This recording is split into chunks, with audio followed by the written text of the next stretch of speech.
Hello, welcome to another episode of luxxxycharms, and I'm your host, cosplayer Tracy Lux. And today we are still on theme for Happy Vengeful Valentine's Day. Yes, even though Valentine's Day has come and gone, we are still going to keep up this vengeful theme for this movie review of All Cheerleaders Die.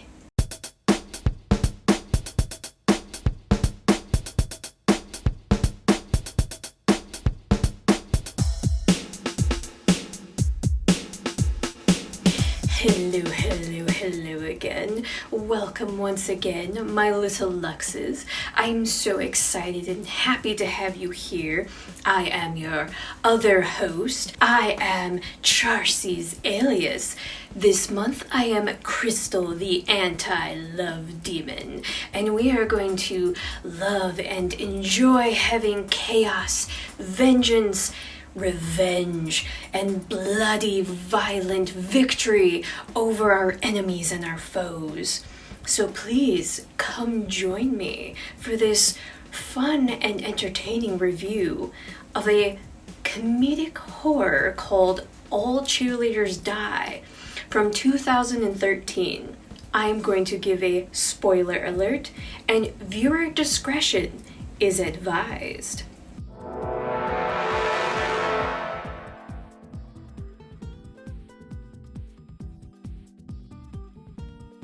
And let's start this off by giving the cast and the crew of this film. You have Stasey as Mäddy, Sianoa Smit-McPhee as Leena, Brooke Butler as Tracy. You have Amanda Grace Benitez as Hanna, although she was known as Amanda Grace Cooper at the time of this film. Reanin Johannink as Martha, Tom Williamson as Terry, Chris Petrovsky as George, Leah Parker as Manny, Nicholas S. Morrison as Ben, Jordan Wilson as Vic, Felicia Cooper as Alexis, and Michael Bowen as Larry. You have directors and writers are McKee and Chris Sivertson. There you go. Yeah, you can do it. It's nice. It's all right. How are you feeling? It's all right. Feeling You're good? with the greatness. You should. Imagine that you are an outspoken and passionate teenage girl who has everything going for her. It's your senior year in high school, and you're officially, finally, the cheerleading captain of your squad. You're beautiful, bold, and you feel dangerously talented. How do I let her? Dangerous. Die. You are, of course, enthusiastically enjoying the start of your senior year while at practice, and you are showing off all of your best moves. However, you get aggressively carried away with one of your cheer moves, and tragedy strikes. Getting thrown just a little too high, you start to lose focus while you are up in the air. And because of you being off balance, the rest of your teammates fail to catch you. You end up landing on your head, and with a quick snap and a pop, your whole entire world has come to an end. Check this shit out.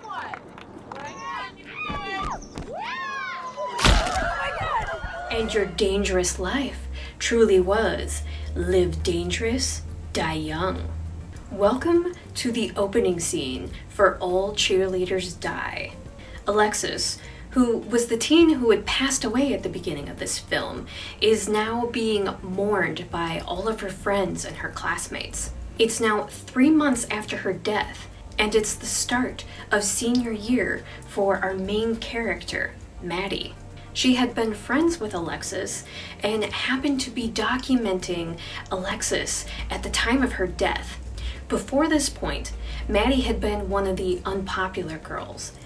But now all of a sudden, mind you, with the help of expensive clothes and makeup, she was able to infiltrate and join the popular girls. What the F? Mäddy. Dang, man, who is that? Mäddy. She even tries out for the cheerleading squad and ends up impressing everyone with her gymnastic skills, and she manages to make it onto the team. We slowly start to learn that Mäddy has a deep, dark secret. And through undisclosed reasons at this time, we find out that Mäddy has a vendetta against Terry, who is Alexis's old boyfriend. And Terry, Mr. Big Bad Wolf himself. I'm gonna ruin your perfect little senior year, dog. Terry is also the captain of the varsity football team.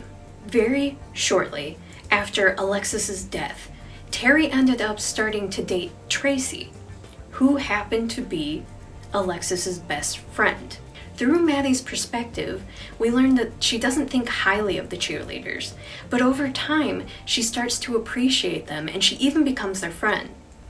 However, she continues her revenge against Terry, and she even manages to persuade Tracy into breaking up with Terry. You know what's wrong with her? Can't she just find some college guys? Tracy, there's only one person to blame for this. No buts. He cheated on you. He's an asshole. This, of course, greatly upsets him, and in return, he decides that the rest of the football players, his dogs, will no longer be allowed to hang out with the bitches, which is their weird little nickname for each other since the team's mascot was the Bloodhounds. Tracy tells him off, justifiably so, but in a fit of rage, Terry punches her in the face. Everything escalates quickly from there.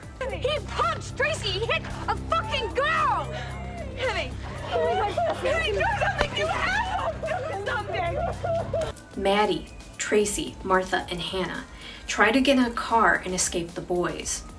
Terry decides to chase them down, and unfortunately, the girls are unable to escape, and Terry even runs their car off the road into the river nearby. Vic had been the only football player who was willing to try and help the girls. However, the rest of the teammates had forced him away and he was unable to help them. Leena, who was Mäddy's ex-girlfriend, who had been following Mäddy that night, had been nearby and had witnessed the crash. After the teen football players had left, Leena had come upon the crash. She manages to pull each one of the girls from the river, but unfortunately she is just a little too late and they have all died. But as luck would have it, Leena happens to be a Wiccan, and through her grief and from her strong love for Mäddy, she is able to use her witchcraft powers and she brings each one of them back to life. The following morning, the cheerleaders don't remember a thing that had happened to them. So Leena has to explain to them what had happened. Leena revealed to them that they had each died, but she had saved them and brought them back to life. We find out that they are now succubus zombies, and their lives are in the hands of Leena's protection. You died last night. All 4 of you died. Showing up at the school, the cheerleaders end up shocking Terry and the rest of the football players because they thought that they were dead. Of course, wanting to seek revenge on the football players, they start picking them off one by one. At first, when the girls had stuck together, they were powerful as a group. But later on, when they are at Mäddy's house, they happen to come across her video journal, where she is name-calling the cheerleaders, where she explains that she has only joined the cheerleading squad to get revenge on Terry. Angered by her words and the fact that she had called them all stupid, they all end up splitting up. Leena is the only one willing to hear Mäddy out and to find out why she hates Terry so much. Shortly after Alexis's death, Mäddy decided to do a nice thing for her and she wanted to make a video memorial tribute to her. So she was going around and talking to all of her friends and family to get this video made. we find out that when she met up with Terry to make his video, that he decided to take advantage of her. So because of this is why she wants her revenge on him. We also find out that the bracelet that Terry had given to Tracy as a gift at the beginning of the film had actually been Mäddy's bracelet that he had broken off of her on that horrific day. Because of the girls' relaxed way of keeping their powers a secret, Terry and George very quickly start to catch on that something supernatural is going on. So they decide that they're going to trap and hunt the girls one by one as well. Since they had discovered that the girls were picking off their friends, they decided that they would fight back. So now with the girls split up, they are in a very vulnerable and weakened state. Will the girls eventually be able to work out their issues in order to fight against Terry? Will Mäddy finally get the ultimate revenge against a monster like him? You'll have to watch this one to see how this horror comedy truly ends.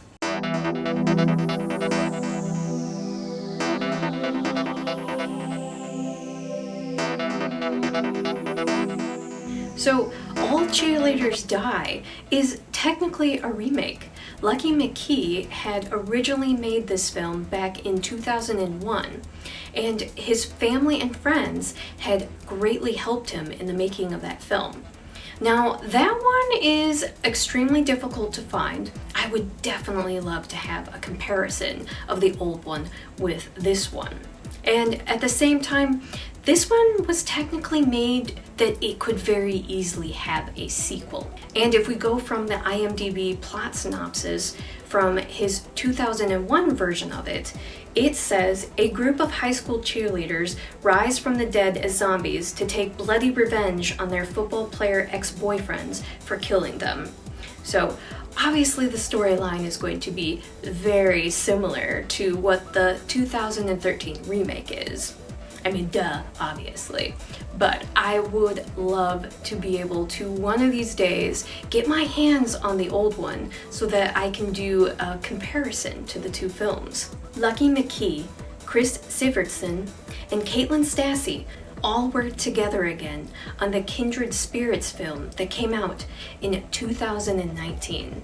This was both Reanin, Johannink, and Amanda Grace Benitez' debut film. And they played the characters of the sisters Martha and Hanna. Now, in my plot summary where I was talking about the film, I really didn't go too into detail between Martha and Hanna's character. Now, Hanna, who is the little sister to Martha's character, happens to be the mascot on the cheerleading squad.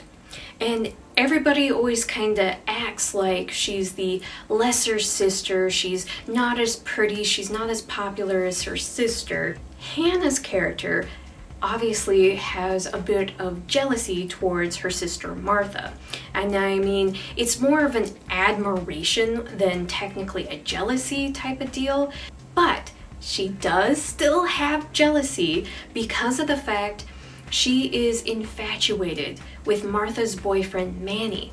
So when we are first introduced to the fact that Leena has witchcraft powers, she is having a discussion with Hanna because she's extremely interested to know what Leena was up to. That there is a storyline through Hanna that we learn that obviously through witchcraft, we know that actions have consequences.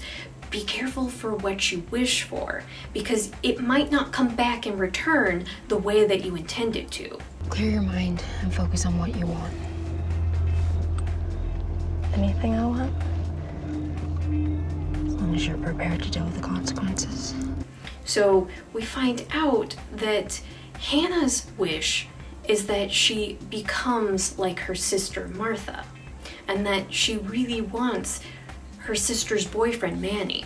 So at the point when Leena turns the girls into zombies, the spirits or the souls of Martha and Hanna end up switching bodies.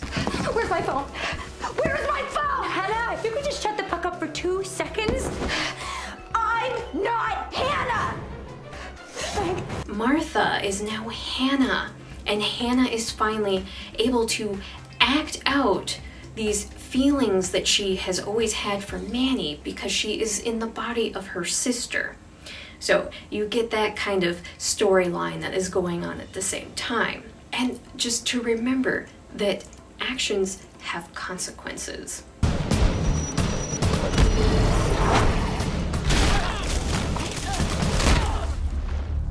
This movie has the tagline, "You can't kill their spirit." So it's interesting to note the fact that some of the school scenes are filmed at Cathedral High School, located in Los Angeles, California. And what's unique and special about Cathedral High School is the fact that the building is now located on what used to be Calvary Cemetery back in the 1900s. In fact, the school's athletics teams have nicknamed their mascot the Phantoms. So you definitely can't kill their spirit.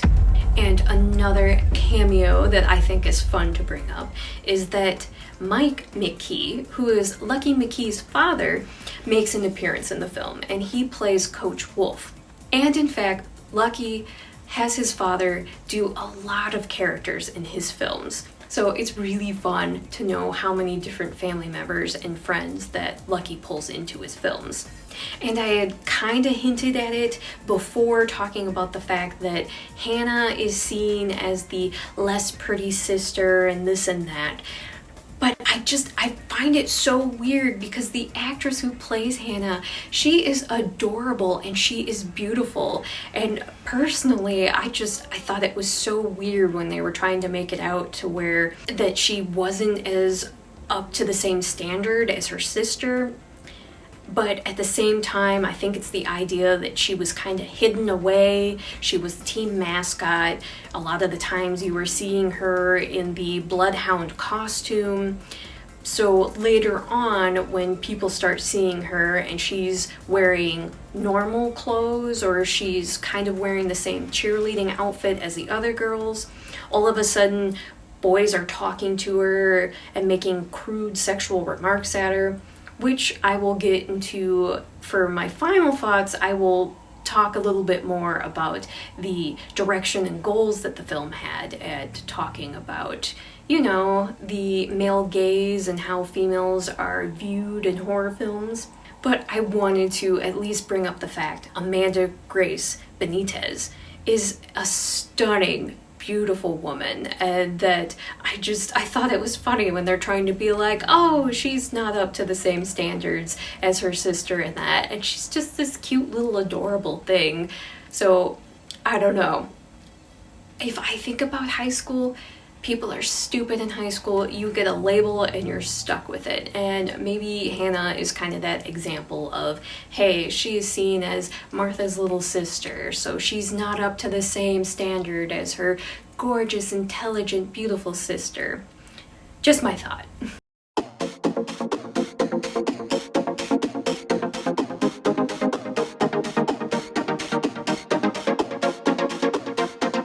But yes, what a perfect way to segue into my thoughts of the film. So to talk about the main goal for All Cheerleaders Die was to break down and overthrow horror cliches. This film is a fun and campy way to view modern day horror films, and especially how they like to focus on the female sexuality. So I must be the devil's daughter, what a dark mother to dwell in me. But I do love that this film is as much of a comedy as it is a horror film. It makes for a bloody good time, in my opinion. And another kind of like morale story that this movie likes to hint at, especially through the lessons from Leena, is be careful what you wish for. Your actions have consequences, and you might not like the results of what you have wished for. The mother of a soldier makes a wish. She wants her son back from the war, and she gets her wish. But her son comes back in a body bag. And you do, in fact, have to live with the consequences. However, per usual, especially for the films that I like to review, there are a lot of mixed feelings about this film. Some critics even claim that this film falls victim to the very cliches that it is trying to make fun of and to tear down. The young women in this film are represented by beautiful and strong female leads, and they are used as a tool to mock the typical way that the female body is objectified in horror films. But at the very same time, they are portrayed in very seductive ways throughout the entire film.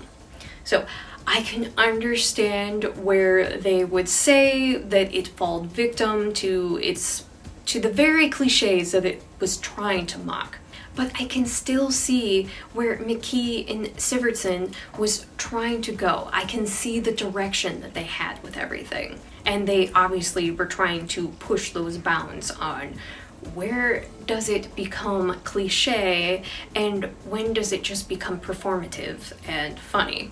The acting in this film is phenomenal, and the chemistry that was among the entire cast made this film amusing and believable all at the same time, even with the supernatural elements. I personally find this film to be a blast, and I truly do hope that it will have a sequel. And that is kind of one of the little hints that I'll give about the ending of the film, that it is open for a sequel. We obviously have not had one, and this film is a decade old now, so keeping my fingers crossed that it could be in the works someday in the future. I absolutely love this film. I love it so much, and it's so campy, it's so fun.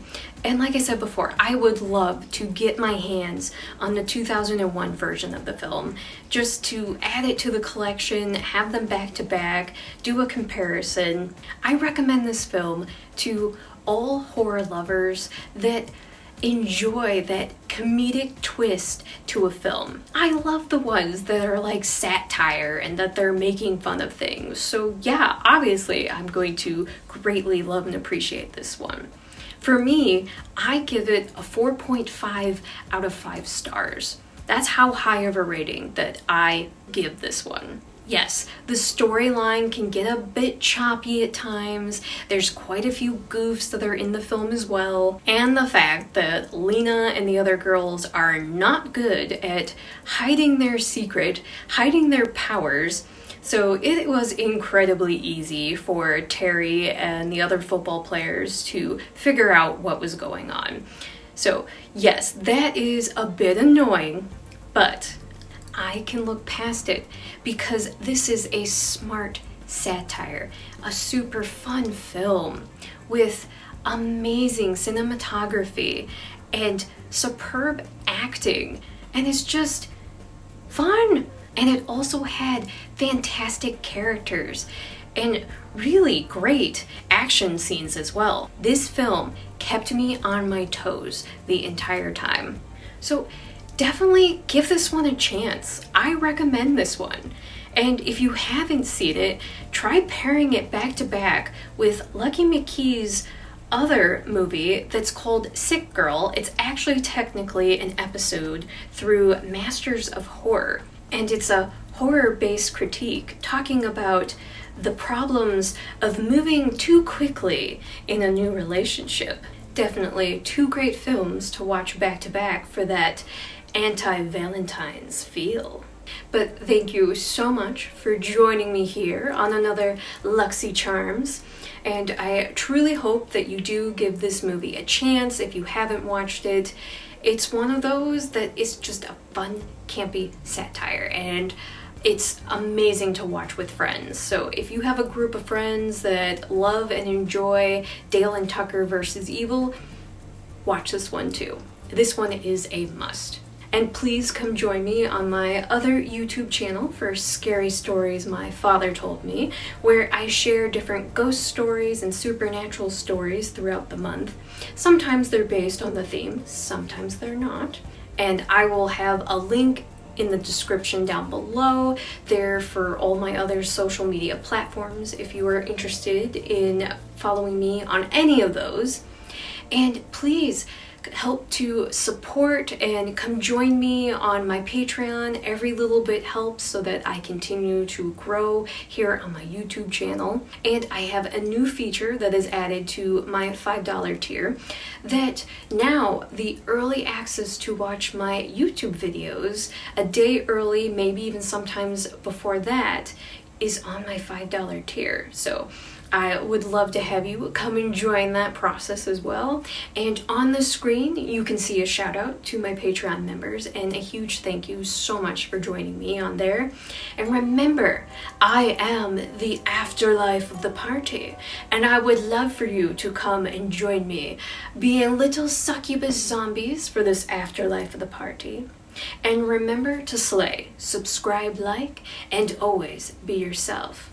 And remember to keep loving yourself, because you are the best gift that you can give yourself.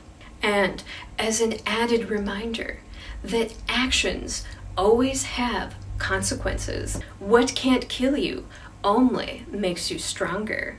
And a cheerleader whose spirit you can't kill will only come back with a vengeance. Until next time, my little luxes, have a luxxxycharms kind of day. Bye!